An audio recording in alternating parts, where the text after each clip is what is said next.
이분이 사실은 무소속으로 됐죠. 그렇죠. 공천 못 예, 받았었죠. 공천 못 받아가지고 때문에. 손수조하고 저희 배재정 의원하고 3명이 출마해서 장제원 의원이 가까스로 배재정 의원을 이긴 케이스죠. 지금 그러니까 매우 불안정한 거죠. 이분 역시도 이렇게 튀어서 뭔가 인지도를 높이고 노이즈 마케팅을 하는 것 같은데 그런 시대가 지났다는 점을 좀 빨리 인지를 하시고. 장제원의 논평이 너무 저질스러워가지고 민주당이 야당일 때도 이런 식의 논평은 낸 적이 없거든요. 저희가 만약에 이런 류의 논평이 나갔으면은 조중동 일면 그다음에 사설 그리고 종편의 먹잇감이었겠죠. 저희가 만약에 이런 표현을 썼으면 공권력을 무시하고 이런 막말 한 것에 대해서 책임지고 물러나야 되고 의원직 사퇴해야 되고 뭐 이런 정도 유까지 공격을 받았을 개연성이 높은데 그런데 이제 오늘 그 장제원 수석이 또 논평을 통해 가지고 자기가 언제 그랬냐 황준하 울산청장에 대해서 사퇴하고 검찰 수사를 받아라 게이트라고 명명을 했더라고요. 여기 송철호 시장 후보와 만난 걸 가지고. 근데 어쨌든 지금 홍준표 대표와 장제원 수석 대변인 그리고 이제 김성태 원내대표까지 해서 막말들이요. 그러니까 이제 민평당의 부대변인이 반려견을 키우시나 봐요. 그래서 개를 너무 그 빗대서 그러지 마시라 이런 논평을 냈는데 이런 논평 지금까지 정치권에 처음 보는데 경찰이 급기야 정신줄을 놓았다. 정권의 사냥개가 광견병까지 걸려 정권의 이익을 위해서라면 닥치는 대로 물어뜯기 시작했다. 정권과 유착해 20세기 권위주의 정권의 서슬퍼런 공안정국을 만들고 있다. 미친 개는 멍둥이가 약이다. 이런 식의 논평은 태어나 처음 보는 논평이고요. 그 장제원이 사기튀기 위해서 왜 백혜련 의원 물고 들어가서 흙탕물 만들어서 안면 검사 그 부분이요. 와, 근데 그게 인과관계가 사실 거의 없는 상태를 마치 뭐가 있는 것처럼 만들어가지고 백혜련 의원은 완전히 소위 빡쳤게 했다는 생각이 정말 들더라고요. 한참 후배 검사죠. 그렇죠. 사실 상관이 하나도 없는 상황인데 이게 마치 백혜련 의원이 안미연 검사를 막 뒤에서 뭐 조종해가지고 한 뉘앙스로 말하는데 보면 내용이 하나도 없는.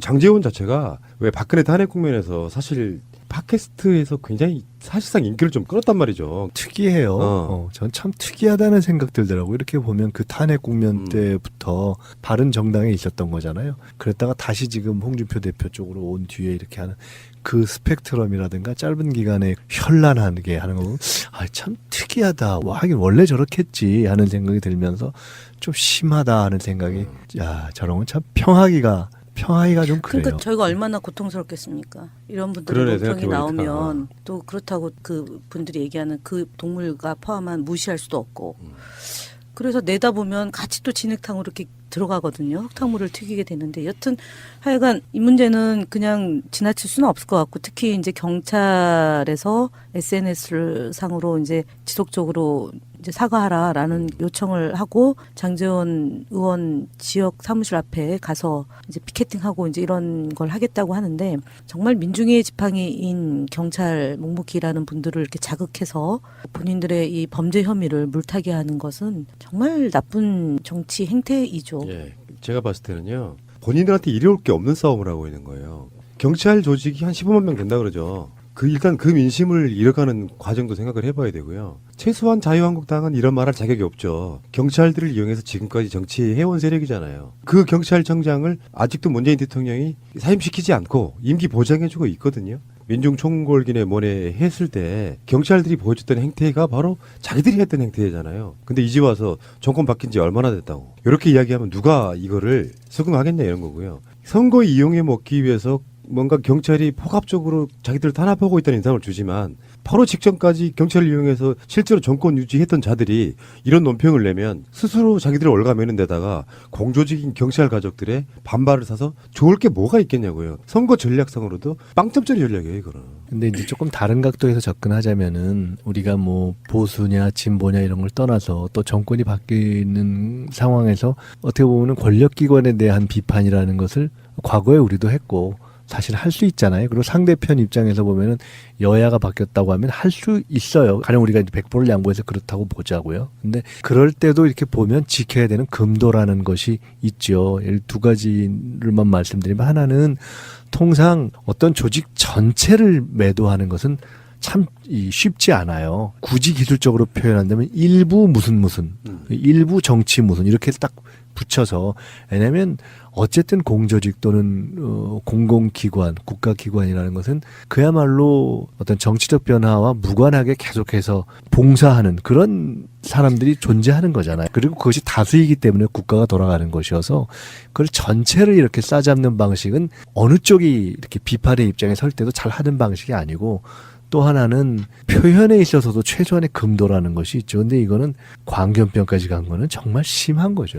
다른 얘기인데 얼마 전 이제 노무현 대통령 이제 서거 전에 경찰에 의한 사찰이 논란이 돼서 이제 경찰 안에서 이 사찰을 했던 것에 대해서 진상조사위원회를 구성한다고 보도가 나왔고요. 그 다음에 이제 얼마 전 또 이제 정치 경찰에 의한 댓글 동원하는 일이 또 이제 발각이 됐지 않습니까? 이런 것들은 바로 잡아야 되는 거고 그것과 별개로 검경 수사권 독립의 문제는 본인들이 주장했던 공약인데 이번에 이 울산 청장 일이 발생하니까 경찰의 수사권 독립에 대한 문제를 원점에서 재검토하겠다. 이러면서 협박 아닌 협박을 하는 거잖아요. 그냥 널뛰는 거죠. 6+알파인데 이제 홍준표 대표 입장에서는 6+알파인데 거기에 가장 이제 그래도 이제 안정적으로 생각하고 있었던 곳 중에 하나지 않습니까? 그러니까 경북, 대구, 왜 울산 거기에 이제 뭐 부산, 경남, 경기 이렇게 가는 거잖아요. 순번으로 보면 세 번째잖아요. 거기가 이제 무너지게 생겼으니까 그야말로 이제 아노미 상태에 빠진 거죠. 네, 그러니까 극악무도하게 어쨌든 이 울산경찰청장을 공격하면서 본인들의 진지를 구축하기 위한 이제 그런 것 같은데 제가 볼 때는 좌충수라고 봅니다. 그러니까 전략상으로도 좀 상당히 빵점짜리. 그러니까 14만 경찰관과 가족들을 겨냥하면 안 되는 문제였죠. 맞죠, 네. 맞죠. 그렇게 가면 안 된다고 보고요. 장제원을 보고 있으면 느끼는 게 우리 쪽 세력이 아직도 좋게 말하면 마음이 따뜻하고 나쁘게 보면은 너무 순진하다라고 느끼는 게요. 팟캐스트류에 나와서 말하는 거 보면 아 저쪽 사람들도 정상적인 사람이 있구나 이런 느낌을 받고 있다가 바른정당에서 다시 자유한국당 복귀하면서 보여주는 모습들 속에 아 이게 저 사람들의 실체구나라고 느껴서 이분이 사실은 무소속으로 됐죠. 그렇죠. 공천 못 받았었죠. 공천 못 받아가지고 때문에. 손수조하고 저희 배재정 의원하고 3명이 출마해서 장제원 의원이 가까스로 배재정 의원을 이긴 케이스죠. 그러니까 매우 불안정한 거죠. 이분 역시도 이렇게 튀어서 뭔가 인지도를 높이고 노이즈 마케팅을 하는 것 같은데 그런 시대가 지났다는 점을 좀 빨리 인지를 하시고 이분이 또 대변인도 사실은 지난해 맡았다가 가족 본인 대변인을 그만 두었던 적이 있죠. 지난해. 그러다가 다시 이제 수석 대변인 맡아가지고 홍준표 대표한테 충성하는 건데 도를 넘어서고 있어요. 진짜로 미친 개라는 생각이 들어서 제가 다른 젊은 친구들 방송 제목을 아예 미친 개 장모 씨는 멍둥이가 약 이렇게 너무 심하다 그거는요. 아니요 한개 있는데 그대로 갚아줘. 우리는 뭐 정신도 아니고 일반인인데. 아 그래요? 아니, 우리는 그러니까, 그렇게 제목 안 달 거죠? 그렇죠 뭐. 네. 제목에도 안 넣을 거예요. 네. 가치도 없어요. 네. 자 알겠고요. 자 잠시 후에 다시 오겠습니다.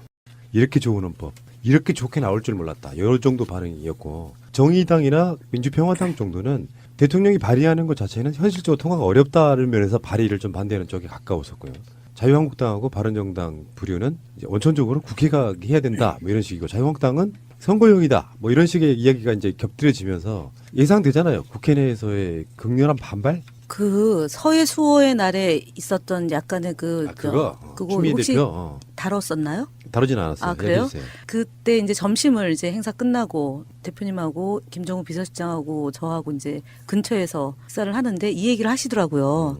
그래서 대표님한테 아 그러면은 이거를 언론이 서해 수호의 날인데 그 좀 비장한 날이고 조국을 지키다 돌아가신 분들을 애도하는 날인데 미소 띤 얼굴이 나가는 게 좀 부담스럽잖아요. 그래서 이게 왜 그랬는지를 좀 설명이 필요하지 않을까 했는데 아예 뭐 그럴 것까지 있겠냐. 어쨌든 뭐 홍준표 대표랑 대화하는 내용은 밝히는 거는 좀 안 맞다 이제 이랬는데 이정미 대표가 페이스북에 그대로 이제 글을 올렸던 거잖아요. 그 내용이 개헌에 대해서 뭐가 마음에 안 듭니까? 주 대표가 이제 홍준표 대표 이제 한테 옆자리에서 이제 악수하고 그 얘기를 했는데 아니요 다 마음에 듭니다 이제 이렇게 한 거죠. 그건 그냥 홍준표 씨가 어법이죠. 아니 그게 아니라 개헌에 대해서 뭐가 마음에 안 듭니까에 개헌은 이제 머릿속에 담지 않고 뭐가 마음에 안 듭니까? 이러니까 마음에다 듭니다. 이렇게 한 거예요. 그러니까 옆에 있던 이정미 대표가 정말요? 뭐 다 마음에 듭니까? 이제 이렇게 된 거고 추미애 대표가 그러면 하시지 개헌에 대해서 왜 그걸 안 하십니까? 아니 그거는 여기서 얘기하지 마시고 그러니까 얘기를 개헌에 대해서 마음에 드십니까라고 들었는데 내가 옛날부터 추미애 대표 연수원 시절부터 뭐 이 얘기로 나온 거예요. 그러니까 개헌을 물어봤는데 개헌 말고 추 대표에 대해서 마음에 든다. 나는 추 대표에 대해서 다 그 이전부터 그래가지고 해프닝인데 그래서 낙장 분립입니다. 이러면서 이제 이정미 대표하고 추미애 대표가 홍준표 대표한테 이제 개헌에 대해서 이거 빨리 여야가 합의해서 진도 나갑시다라는 취지의 얘기를 했는데 홍준표 대표가 개헌 얘기를 못 듣고 다 마음에 듭니다. 이러니까 그때 왜 그러십니까? 이렇게 된 그 해프닝이 있었던. 그 해석이 맞아요? 확실해요? 네네. 어쨌건 간에 김성태가 2번씩이나 국회에서 발언했던 것처럼 사실상 대통령이 주도하지 않으면 개헌은 안 된다. 이게 사실 현실적인 거잖아요. 근데 지금의 어떤 느낌은 대통령이 아무리 발의해봐야 자유한국당이 3분의 1 이상을 차지하고 있으니 개헌 통과하는 건 사실상 불가능하다. 이쪽보다는 제가 앞에 말씀드렸던 것처럼 대통령이 발의한 개헌을 뭐 일부는 수정하는 한이 있더라도 그 개헌 자체를 국회가 논의를 해가지고 사실상 개헌으로 통과시켜야 되는 일정상으로 보면 6월 지방선거 때 같이 해야 되는 요 관점으로 긍정적으로 바라본다면 26일 날 개헌 발의하는 것이 통과시킬 가능성이 훨씬 더 높아진 측면이 분명히 있다고 봐요.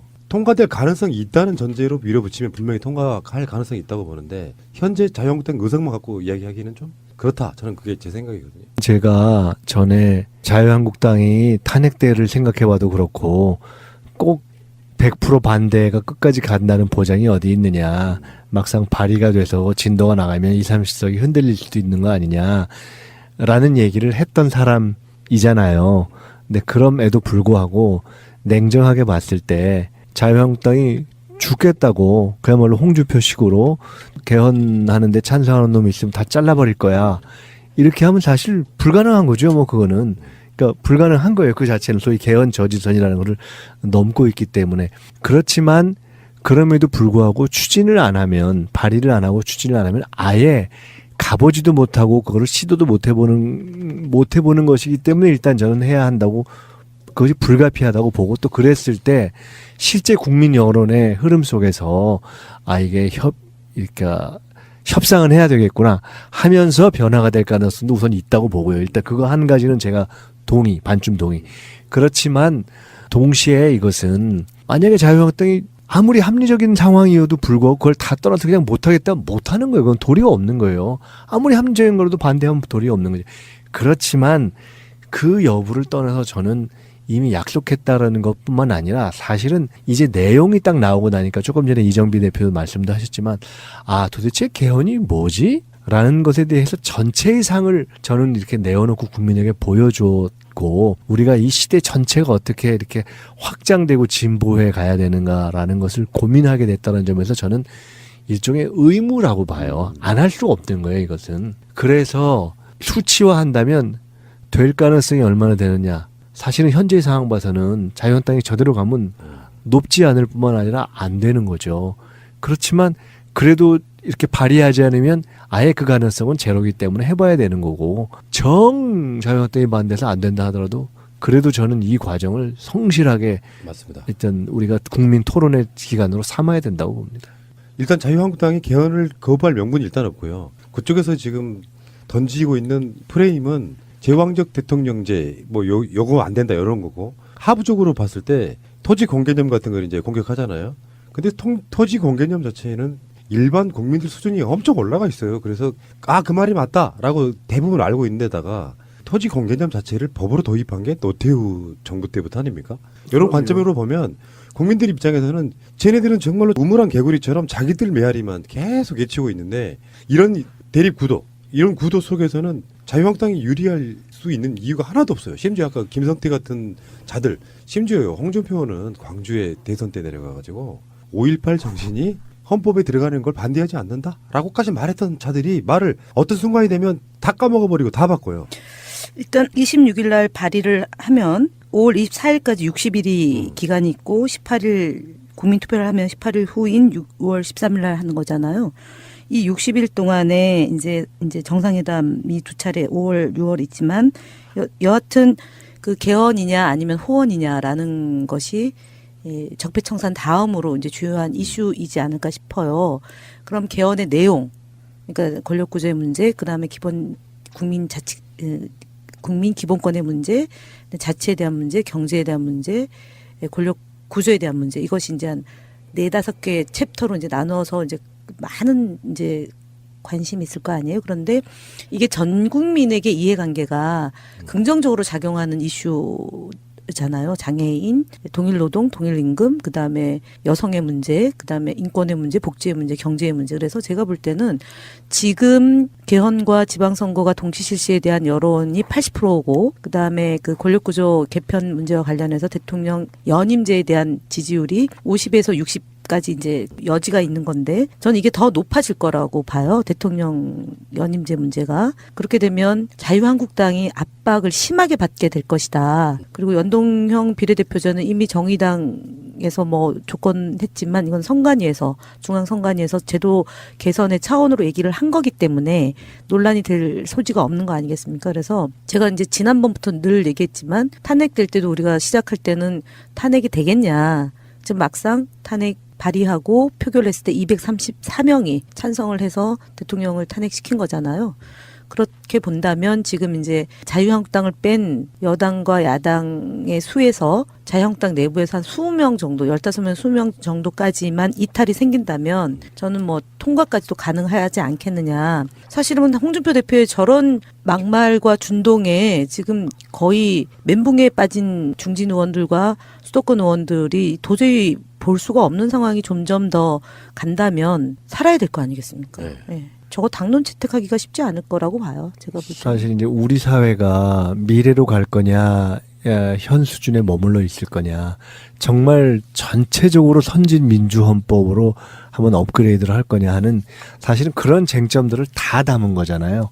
이것들을 이제 남아있는 기간 동안에 하나하나 토론을 하고 논쟁을 하고 해보는 거죠. 근데 그렇게 하고 나면 그 과정에서 그것에 그러니까 하나하나 얘기하기가 뭐하니까 뭐 사회주의 헌법이니 뭐니 이렇게 그냥 말도 안 되는 이것이 갈수록 옹색해질 거예요. 결국은 선거를 위해서 그것을 반대하는 건데 선거의 근본인 어떤 민심, 정치의 측면에서는 굉장히 옹색해질 그렇죠. 거예요. 제왕적 대통령제라고 하는 것도요. 대통령제 국가에서는 민주주의 선진국이라고 하는 미국도 트럼프 같은 대통령이 나오잖아요. 누가 하느냐 어떻게 하느냐에 따라 달라진 문제인데 사실은 내각제 형태 그 아류의 권력구조로 만들려고 하는 그런 시도들을 다 눈치채고 있는 시대다 보니까 아무리 아젠다를 던져봐야 안 먹히는 거고요. 이제 장래에 나아가서는 이 개헌 자체가 국민을 위한 거냐 아니냐 하는 그런 논쟁, 지방선거로 가는 과정에서 여론상 불리할 수밖에 없는 아젠다를 던지면서 싸워보겠다고 덤비지만 한 번쯤이라도요 자유한국당이 정권 교체 이후에 흔쾌히 뭔가를 이렇게 해주면서 우리도 국민의 뜻에 동감한다가 돼야 되는데 최근에 이명박 구속과도 좀 맞물려서 이야기를 해보면 이명박근혜 같은 현재 감옥에 있는 대통령들을 만들어낸 자들이 그 제왕적 대통령제를 타파하고자 뭐 개헌에 이런 거에 반대한다 이렇게 말하는 건 안 먹히는 거고 여론조사는 국민들이 다수가 어떤 걸 찬성하고 어떤 걸 반대하고 하는 나름대로 국민 내 흐름이라는 게 있는데 거기 반대해서 가기 시작하면 선거에 임박해서는 확장성이 떨어져요. 그러니까 국민의 뜻에 반하지 않고 국민의 뜻에 동조를 해주면서 국민들 뜻이 맞습니다라고 같이 이야기를 해줘야 이게 찍는 데 있어서 주저하지 않게 되는 부분이 있는데 그런 선거 전략이 없다 보니까 계속 쪼그라들고 있는데 우리는 앞으로 총선 2년 남았기 때문에 너무 괴로운 것이죠. 이게 정권이라고 하는 게 영영 홍준표식으로 가면 정말 그 자유한국당에서 지금 반홍준표로서 목소리 내고 있는 몇 분들 이야기가 정답이에요. 그 사람이 그 당 자리에 그렇게 있는 한 이 당은 스스로 자멸하고 있는 꼴밖에 안 되는 거고 홍준표는 지금 내부적으로 싸우는 게 더 커 보여요. 사실은 그러니까 외부적으로는 막 막말을 하는데 내부적으로 보면 자기 자신의 어떤 그 열등감이랄까요? 자격지심 같은 것들이 계속 당 운영에 이렇게 노출이 되니까 홍준표의 당대표 임기도 사실상 한 서너 달밖에 남지 않은 게 아닌가 싶습니다. 그렇다고 봐야죠. 6월 13일 이후에 쫓겨나겠죠, 뭐. 진짜 그 말이 맞아요. 개헌을 둘러싼 어떤 발의 과정 그리고 이것이 이제 어떻게 보면 공방이 되는 과정은 이 과정이 우리가 촛불 이후에 쭉 이렇게 지내왔던 시기를 한번 마무리하면서 교육이라는 표현은 조금 부적절한데요. 국민 스스로 전체적으로 우리 사회의 전체적인 모양이 어느 정도 가는 것이 맞아 현재 수준이 라는 자기 토론, 자기 학습의 평생 학습이죠. 그런 학습의 시간이 되면서 전체적인 우리 사회의 중심 가치가 이 정도 수준으로는 가야 돼. 예를 들어 최근에 뭐 미투 등등등등 있습니다만은 그래 이게 이제 사람의 기본권이 중요해. 또는 우리 사회가 이제는 정말 다문화의 어떤 가치가 존중되는 사회로 가야 돼. 그다음에 제가 이번에 전체 나온 거 이렇게 쭉 보면서 참 전문 보면서 흥미로운 것 중에 자연과의 공존 속에 뭐 이런 하나하나의 섬세한 이렇게 워딩들이 있어요. 이런 공존, 것들을 네. 보면서 그래 우리 사회가 이런 정도는 돼야 맞지 이제는 이게 라는 그런 토론의 시간인 거거든요. 이런 과정에 올라타지 못하면 결국은 정치 세력으로서는 우리 사회에서 영원한 주변 세력으로 주변화하는 길에 사실은 이제 들어가고 있는 거죠. 사실상 대한민국도 선진국이라고 봐야 될 텐데 지금 홍준표가 페이스북 정치하고 있잖아요. 이런 표현을 썼어요. 사회주의 개헌 음모. 홍준표 이자는 저는 30년 전에 노태우보다도 못한 사람이에요. 사실 정치하는 사람들은 보수 진보 이런 걸 떠나서 공부를 좀 해야 되거든요. 자본주의가 주는 여러 가지 폐해들을 계속 정치하다 보면 상위 1%만 잘 사는 나라를 만들 수밖에 없는데 사회주의적 요소만 등장시키면 국민들이 화들짝 놀랄 거야. 그런 시대가 아니잖아요. 삼인주의가 이미 유럽의 일반적인 그 형태가 됐고 복지국가들은 그러면 다 그러니까 스웨덴 같은 나라들이 캐나다 같은 나라들이 홍준표에게 대해서 막 항의해야 될 정도라고 생각해요. 그러니까 노태우 때의 토지공개념을 최초의 그 개념이 도입됐다 이런 얘기 나오기도 하지만 박정희 이후에 이제 노태우 얘기 나오잖아요. 근데 노태우 시절에 대해서 군사정권의 연장이라는 측면도 있지만 우리가 종종 얘기를 할 때 예를 들어 북방정책이라든가 또는 남북기본합의서 이런 부분에 있어서는 노태우나 박철원 그 당시에 어떤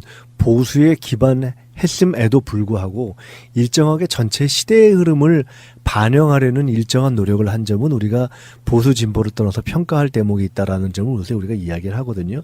그러니까 이거는 여야 보수와 진보를 떠나서 정치라는 건 근본적으로 그 시대의 흐름을 이렇게 쫓아가는 면이 있는 거잖아요. 예를 들어 사회복지 같은 경우도 과거에 이제 비스마르크 같은 시대에 이렇게 됐다라는 것이 다 꼭 어떤 진보 보수를 떠난 문제잖아요. 그런 점에서 보면 이미 남북 관계에 있어서도 색깔론을 갖고서 상대를 공격하는 것이 이미 선거 전술로서 효과가 없다는 것이 이미 이번 대선 이전에 벌써 몇 번의 선거 이전인 벌써 몇 년 전에 다 끝나버린 얘기예요. 그렇죠.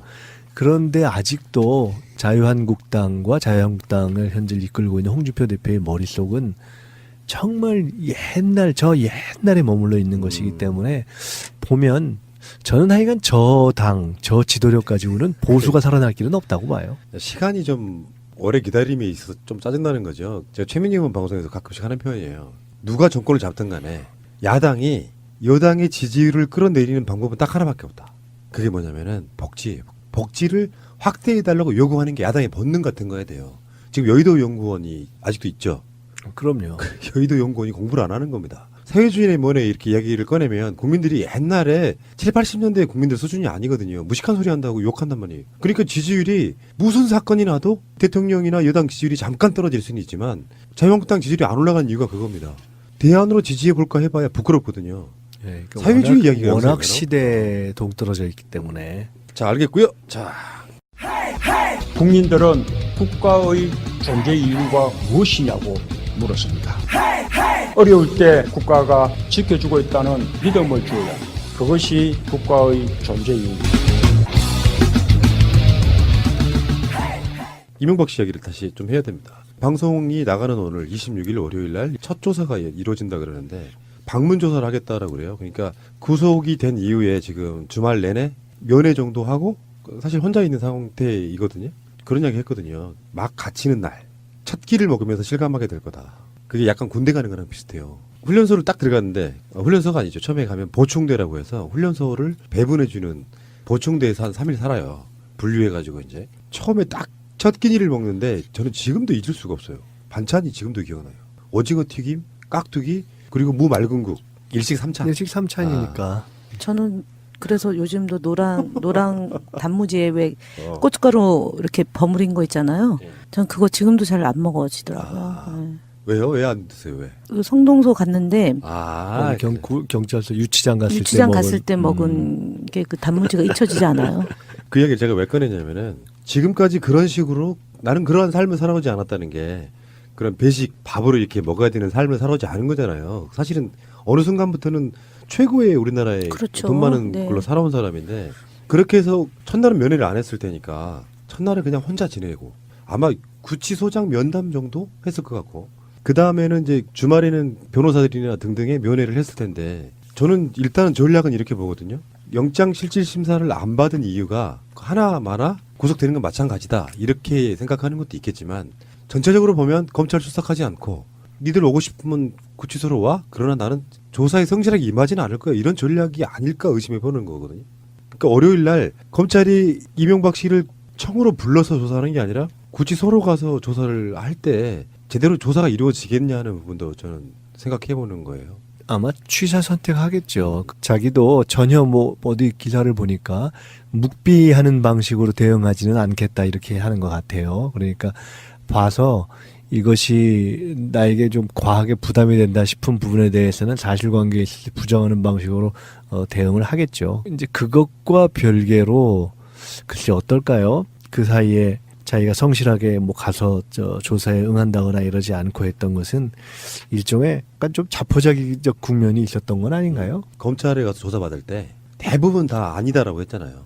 그런데 앞으로 20일 안에 검찰이 기소를 해야 되는데 20일 동안만큼은 검찰청에 갔을 때 그 행태를 그대로 벗어나질 것 같지는 않습니다. 가봐야 아니 안 했다니까 아니라고 요걸 반복할 가능성이 높아요. 그러면 20일 정도를 끌는 과정에서 검찰은 이제 불가피하게 나오는 죄목들로 그냥 기소를 하겠죠. 그 연장이 된들 협조를 안 하게 되면 똑같이 기소는 그런 방식으로 갈 거다 이렇게 보는 거고요.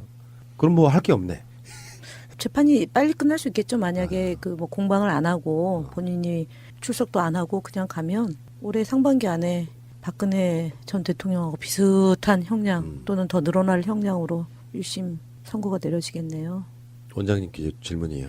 감옥에 오랫동안 갇힐 때 처음에 갇히면 어떤 기분이세요? 한번 기억을 한번 되살려주세요. 근데 좀 다를 거예요. 왜냐면 저희는 그때가 85년에 서울 미문화원 점거 사건 뭐 이렇게 제가 직접 들어간 건 아니지만 거기에 연관되고 소위 배후다 이렇게 해서 된 건데 처음으로 그 전두환 시절에 저 공식적인 광주 민주화 운동의 진상 문제를 제기하면서 이제 구속이 되고 그때부터 뭐 계속해서 이제 공개적인 어떤 반정부, 반전두환 뭐 투쟁 이런 것들이 지속